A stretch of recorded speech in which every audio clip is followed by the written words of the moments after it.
Let's talk Tanya for the 6th of Tamuz of a leap year. In yesterday's Tanya, we spoke about how in our relationship with God's attributes, they appear to have an independent identity. Yes, they are divine attributes, but we identify God's kindness, His severity as severity. What is the nature of our relationship with God's attributes? So in today's Tanya, the Alter Rebbe says, well, it's a fundamental relationship in as much as that's where we're from. All of creation is to the attributes. And the Alter Rebbe actually illustrates this. In terms of God's emotional attributes, there are 6 primary emotional attributes. We know there are 6 days of creation. And every single day of the creation, all of the attributes were instrumental in creating, but there was one of the attributes that took the lead. So, for example, on Sunday,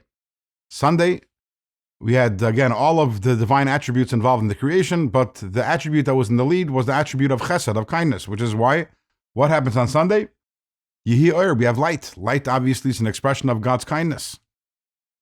At the same time, we also see over here an expression of God's severity, or His power of restraint, because the light that we have in this world is not unlimited light, it's a finite light, which tells us that there is gevura, that there is also God's power of restraint was involved over here also. On Monday, the 2nd day of creation, so what do we have over there? It says that let the waters separate, the higher waters from the lower waters.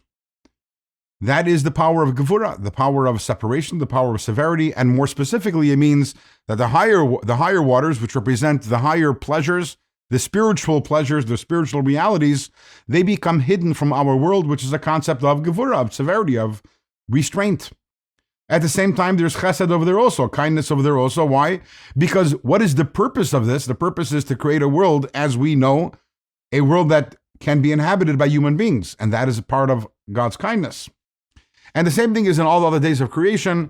This is the nature of our relationship with God's attributes. They are actually that which is influencing our reality at every moment, because also what happened in the 6 days of creation, it happens again every single week. Again, Sunday, the dominant divine attribute is kindness. Monday, the dominant divine attribute is severity. But again, that's only the dominant attribute, and all of them are involved at all times.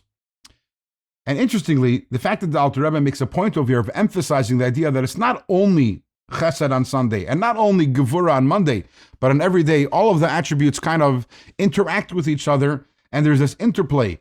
And the product is a product of them working together, is another sign of the fact that these qualities and attributes are all united with God. And why is that? Because here we have chesed and gevura, kindness and severity, which are 2 opposing attributes. How do they work together in harmony so amazingly? And the answer is because they are bottled to, they are nullified to, and united with God, and therefore they're able to operate together in harmony, despite the fact that it would seem that they are natural opponents. So with this, we understand how all of God's attributes and qualities, despite them all, God is still an absolute oneness, achdus apshuta. We understand a little, we believe it even more. As mentioned, it's not something we can fully understand. And in tomorrow's Tanya, we begin chapter 11, and we're going to start discussing the Asara Mamaris, the 10 utterances that come from God, and we'll explain how they too are all part of God's unity.